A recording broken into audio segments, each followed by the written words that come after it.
Bismillahirrahmanirrahim. Alhamdulillahilladzi hadana li hadza wa ma kunna linahtadiya laula an hadanallah. Wa asyhadu an la ilaha illallah wahdahu la syarikalah wa asyhadu anna sayyidana wa habibana Muhammadan abduhu wa rasuluh la nabiyya ba'dah. Allahumma salli wa sallim ala sayyidina wa nabiyyina Muhammad miftahi babi rahmatillah adada ma fi ilmillah salatan wa salaman daimaini bidawami mulkillah wa ala alihi wa sahbihi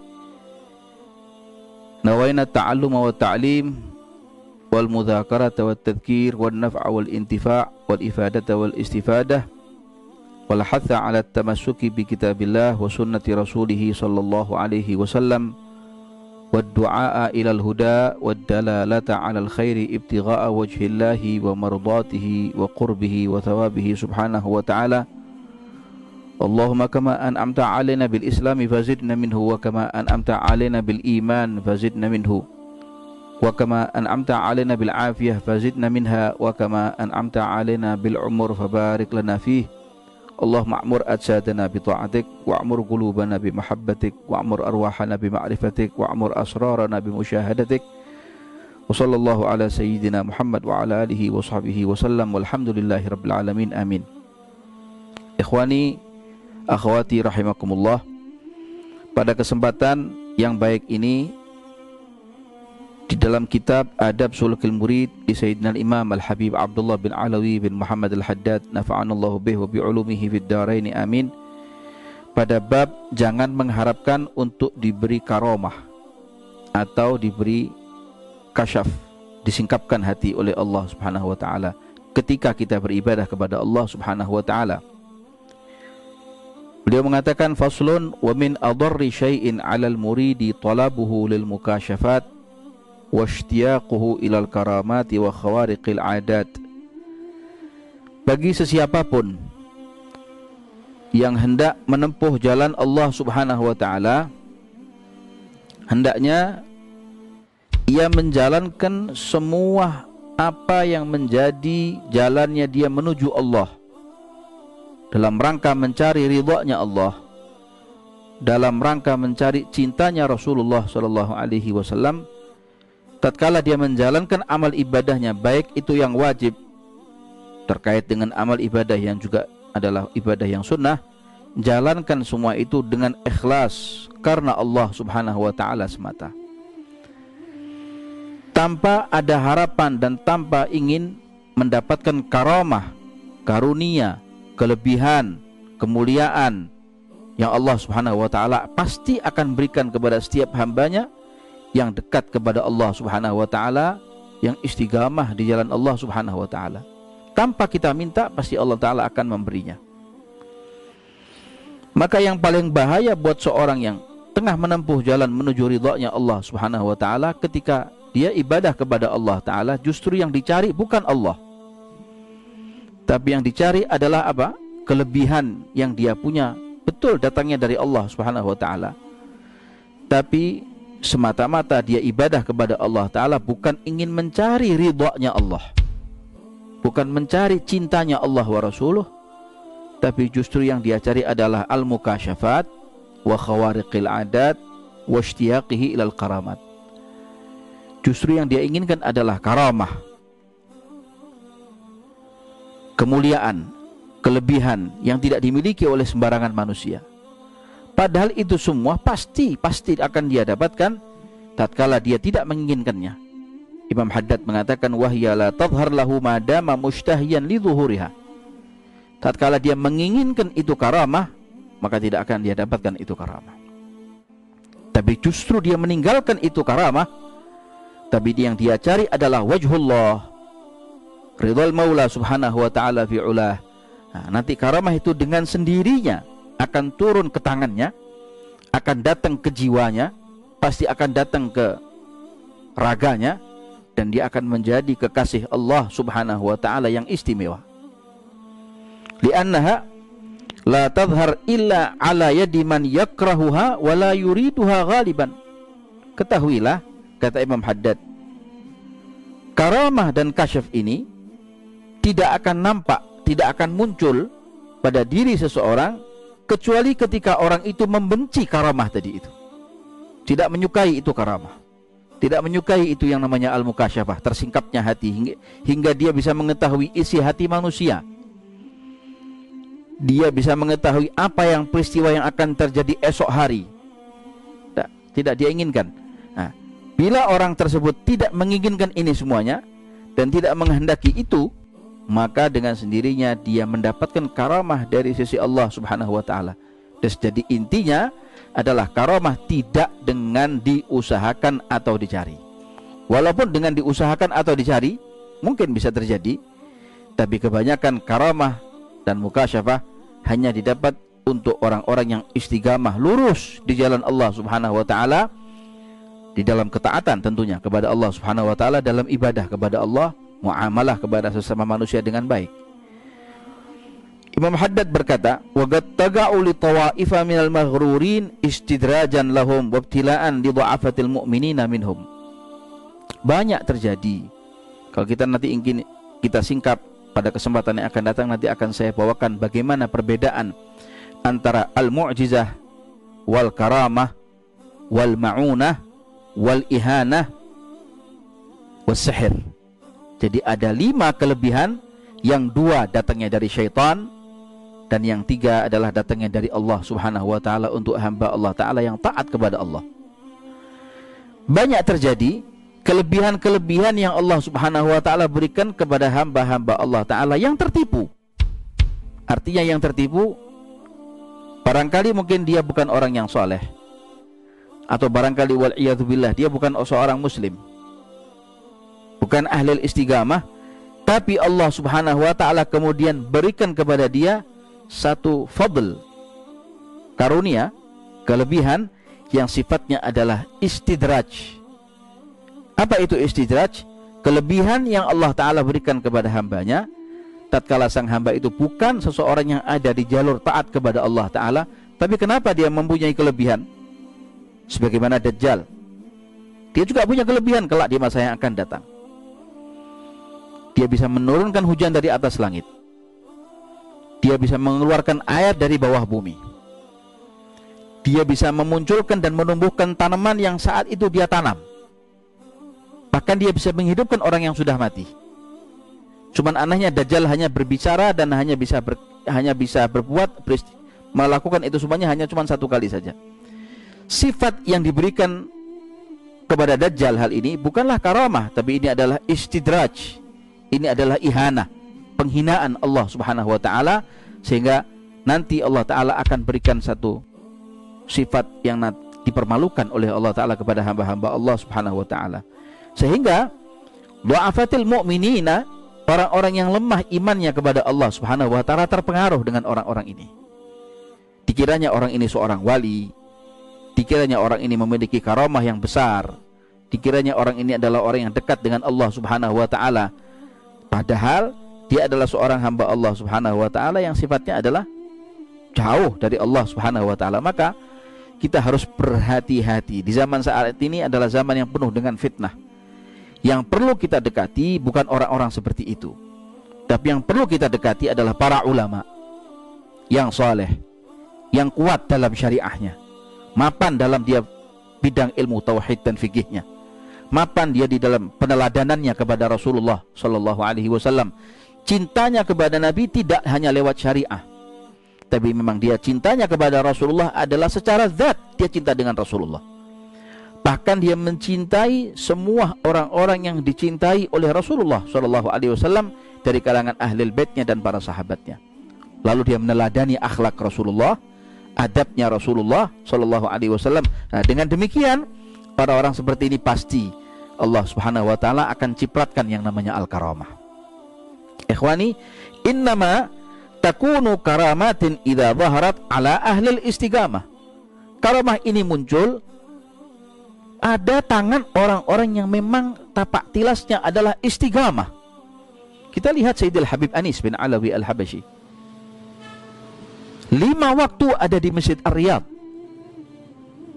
Setiap saat dia bertemu dengan tamunya, dia sapa orang yang datang kepada dia.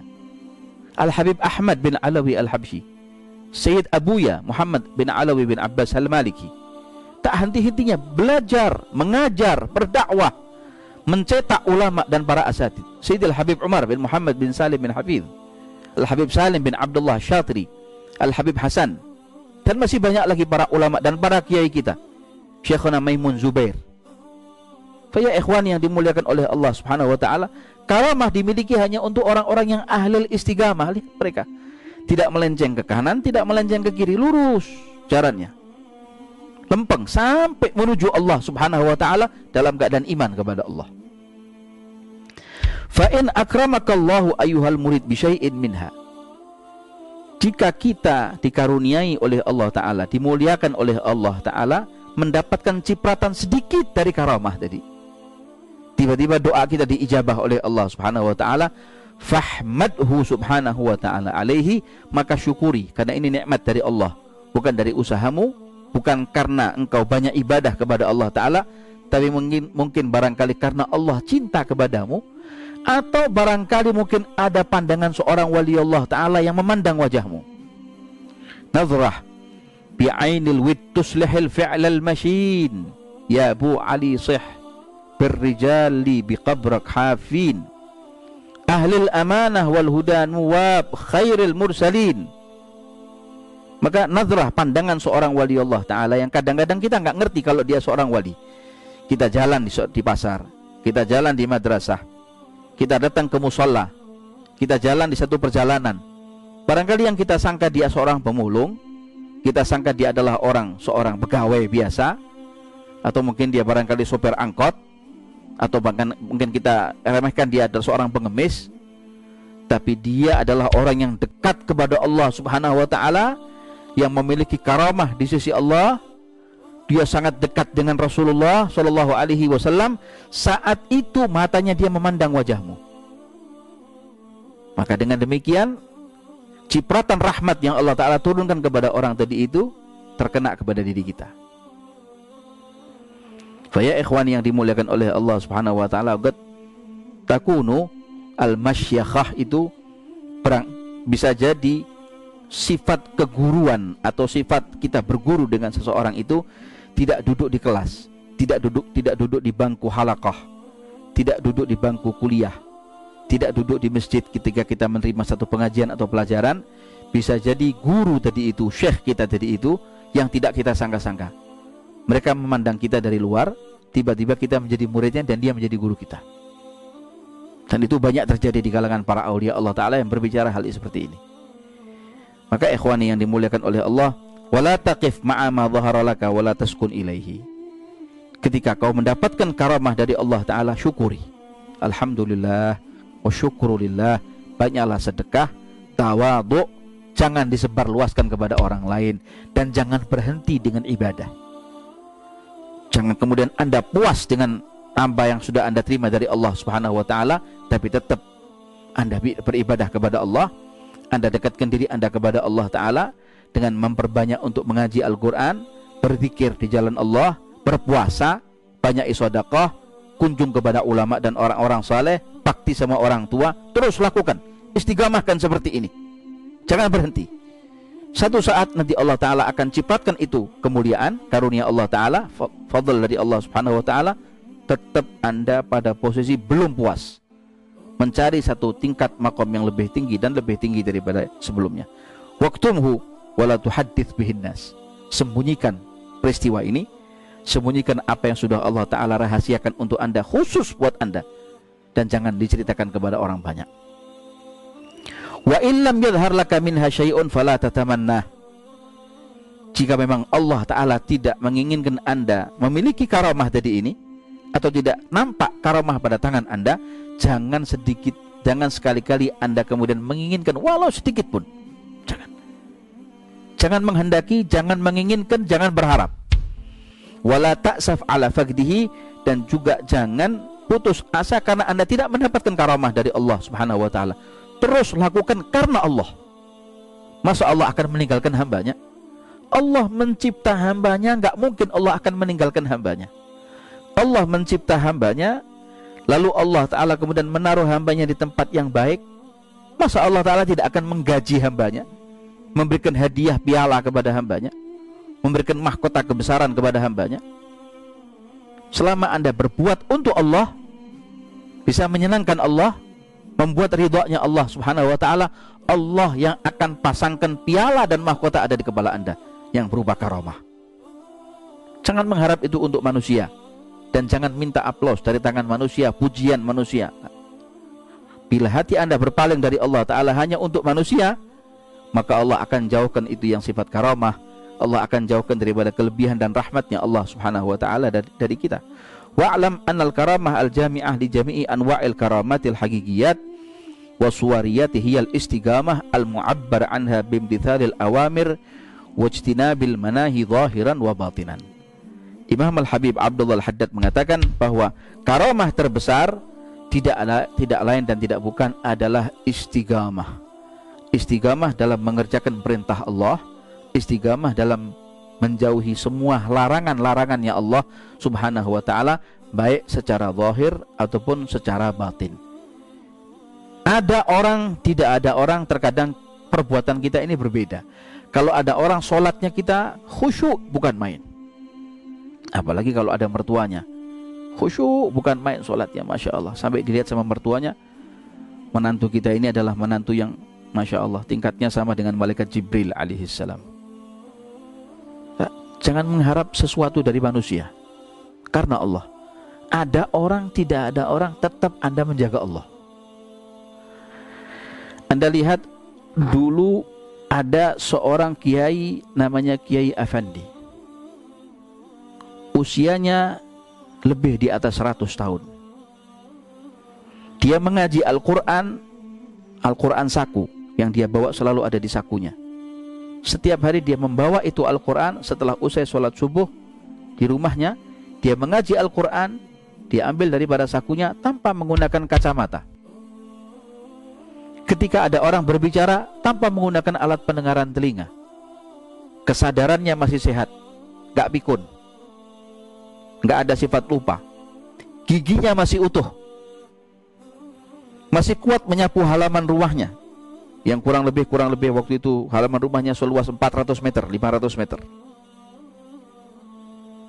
Istigamah dia di dalam sholat di musallanya, mengimami imam masjid, subuh, zuhur, asar, maghrib, isya. Ketika ayah saya, abah saya berkunjung ke sana, ke Pandeglang, Banten sana, ditanyakan, Kiai Effendi ini umurnya berapa?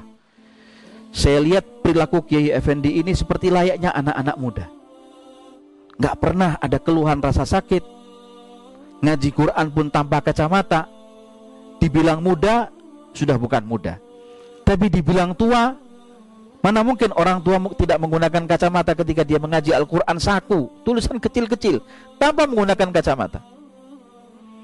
Maka Kiai Effendi berkata kepada abah saya bahwa umur saya, wahai Habib Ali, 110 tahun atau 115 tahun. Saya masih menangi kelas Belanda pertama, Perang Dunia Pertama. Saya masih menangi Belanda datang ke Indonesia, Jepang, ini, itu, dan lain sebagainya. Dia ceritakan sejarah dan historinya dia dari mulai sejak dia kecil. Abah saya masih juga belum yakin kalau usianya masih 110 tahun dengan kisah-kisah yang dia sampaikan tadi itu. Buktinya apa Kiai Effendi kalau Anda usianya 110 tahun? Mana istri Anda? Mana anak-anak Anda? Dia bilang, istri saya dan anak-anak saya sudah meninggal dunia. Saya punya 5 anak, semuanya laki-laki dan meninggal semuanya. Lalu sekarang tinggal dengan siapa? Dia bilang, saya tinggal dengan cucu saya, namanya Haji Abdurrahman. Di mana dia? Dia di lantai 2. Coba panggilkan Haji Abdurrahman. Maka dipanggilkan Haji Abdurrahman oleh Kiai Effendi. Dia naik anak tangga tadi itu dengan gesit, dengan lincah. Maka dituntunnya sang cucu ini, Haji Abdurrahman, yang usianya 81 tahun. Keadaannya sudah kempot, kulitnya pun keriput, matanya pun juga sudah turun, keadaannya pun sudah bungkuk dan menggunakan teken, tongkat. Dituntun oleh kakeknya, Kiai Agus Effendi. Maka ayah saya terheran, mana yang cucu, mana yang kakek ini. Maka ditanyakan kepada Haji Abdurrahman, Haji Abdurrahman, apa benar ini Agus Effendi adalah kakekmu? Iya benar. Ki Agus Effendi, apa resepnya Anda seperti ini? Anda mendapatkan karamah dari Allah Ta'ala. Dia mengatakan, tidak, saya tidak punya karamah apa-apa. Hanya saja setiap saat saya tidak berani meninggalkan sholat jamaah di masjid atau di musola yang saya imami.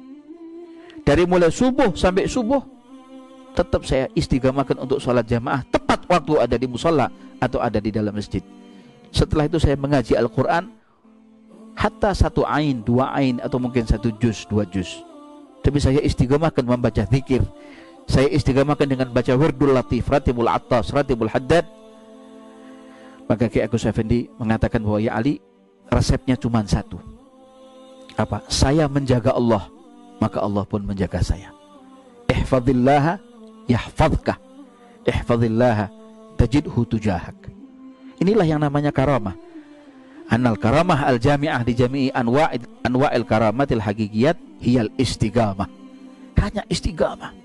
Kalau Anda istiqamah di jalan Allah Subhanahu wa taala, akan dapatkan karamah di atas segala karamah.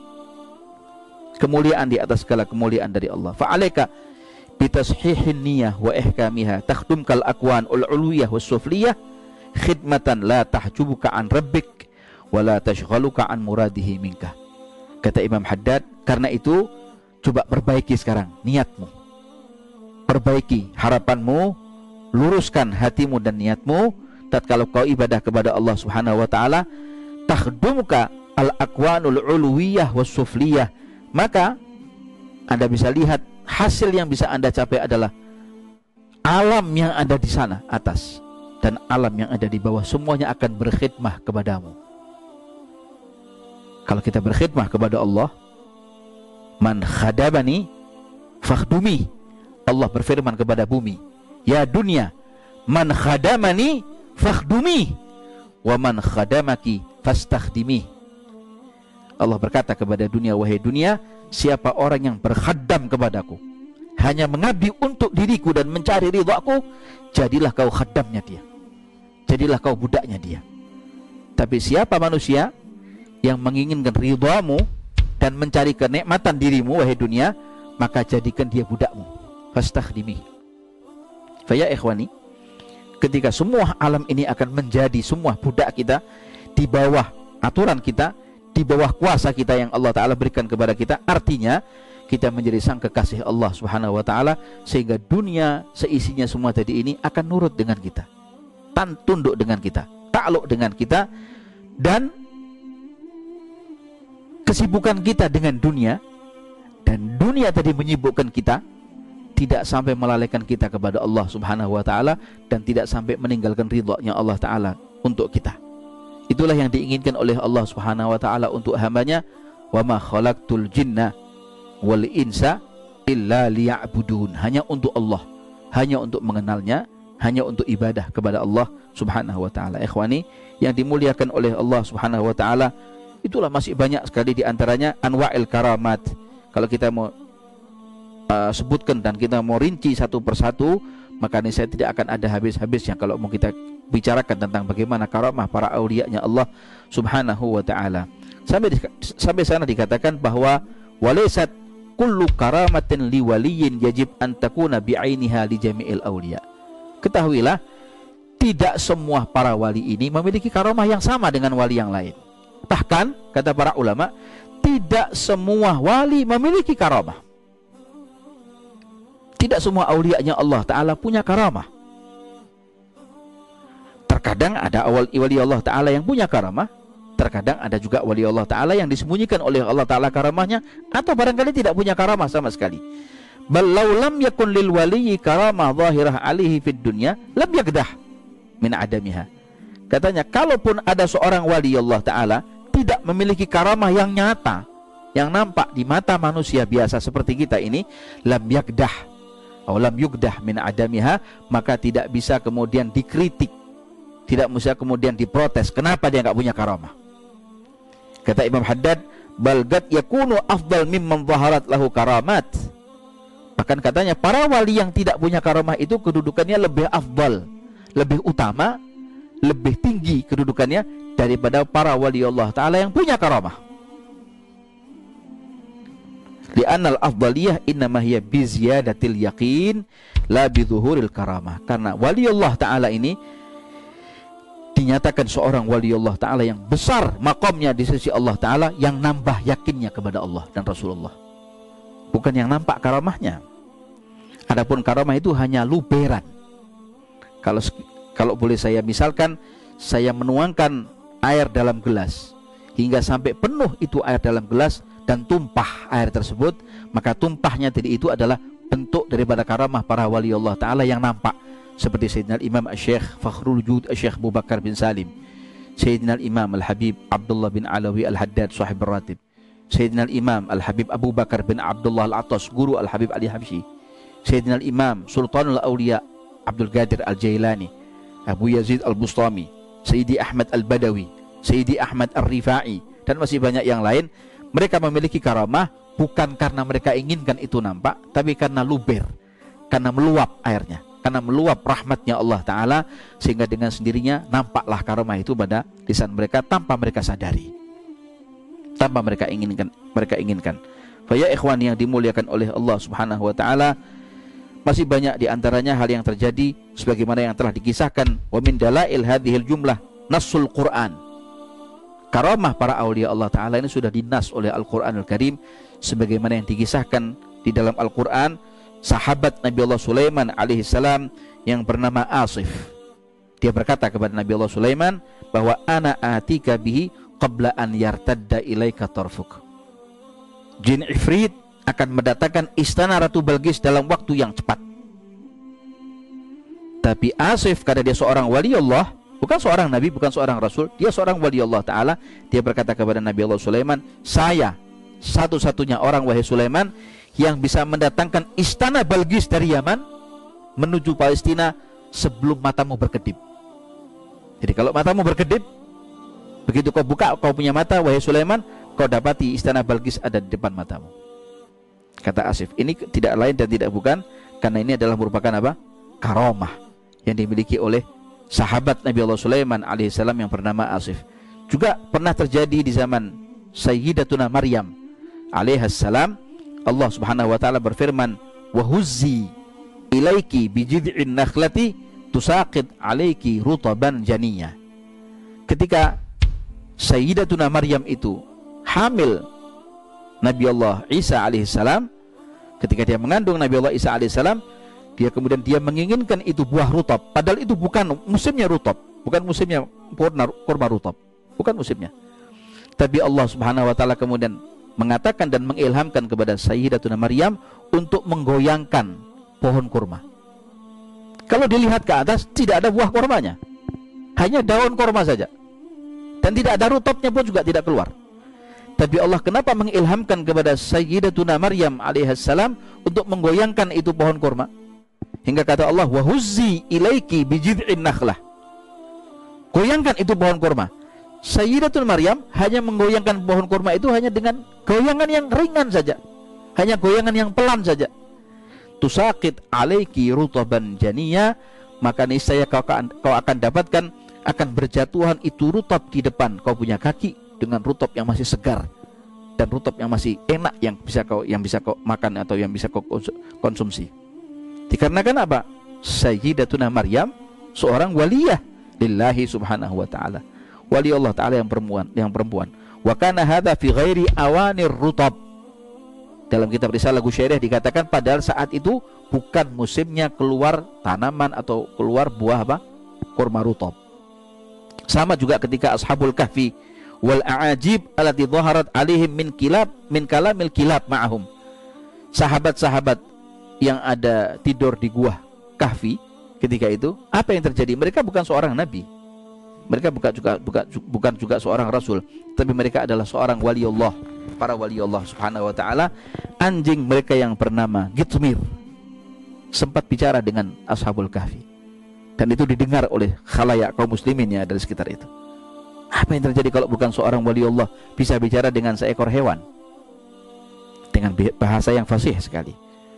Belum lagi dengan yang namanya kisah Iskandar Dzulqarnain, kemudian Nabi Allah Khadir alaihi salam, dan para aulia Allah Subhanahu wa taala yang lain yang ikhwani dimuliakan oleh Allah Subhanahu wa taala. Intinya tatkala kita ibadah kepada Allah Subhanahu wa taala, fokuskan kita hanya untuk Allah sebagaimana dilakukan oleh para habaib kita, para masyayikh kita, para kiai kita, fokus hanya untuk Allah, untuk menyenangkan Rasulullah sallallahu alaihi wa ala alihi wa sahbihi wasallam. Yang lain bukan.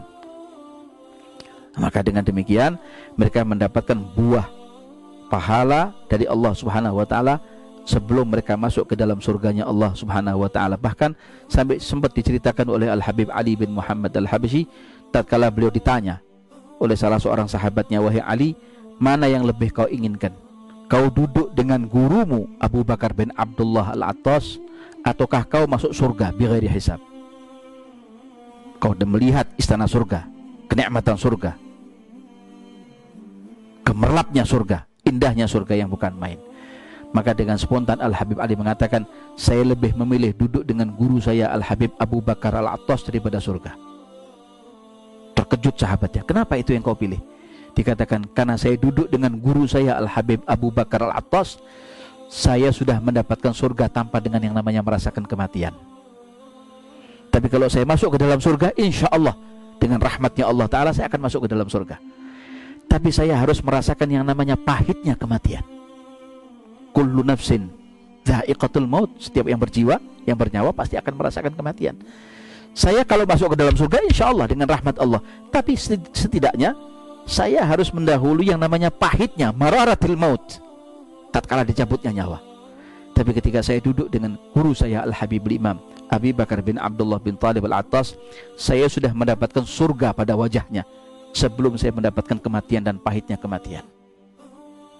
Tidak lain dan tidak bukan karena istiqamahnya Al-Habib Ali duduk dengan gurunya, dia mendapatkan karamah dari Allah Ta'ala yang namanya surga sebelum mendapatkan surga yang sebenarnya di akhirat kelak.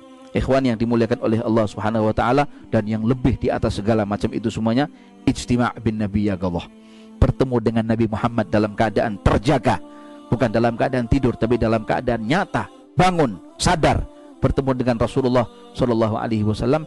Ini adalah buah karamah yang dikatakan maqamun yajtami'u bin Nabi sallallahu alaihi wasallam yaqadhah, maqamun yatwil maqamati kullaha. Satu stasiun, terminal, ketika seorang wali Allah Ta'ala bertemu dengan Nabi dalam keadaan sadar adalah satu terminal, di mana itu adalah terminal yang melampaui terminal-terminal yang lain yang ada di bawahnya, dan ini adalah terminal yang paling teratas, makom yang paling tertinggi di sisi Allah Subhanahu wa taala, bertemu dengan Nabi dalam keadaan terjaga dan sadar.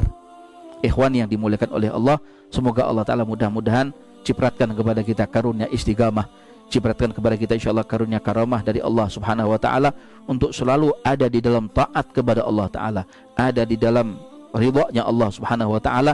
Dan di dalam madrasah Ramadan ini kita tengah digembleng oleh Allah Subhanahu wa taala untuk taat kepada Allah, istiqamah 1 bulan di jalan Allah. Dan insya Allah setelah bulan Ramadan ini kita keluar daripada bulan Ramadan, kita insya Allah masuk bulan Syawal, kita selalu ada seperti ada di bulan Ramadan, selalu hingga kita bertemu dengan Allah Subhanahu wa taala dan Dia ridha dengan kita. Kita bertemu dengan Rasulullah di Haudhil Kautsar wa huwa radin anna.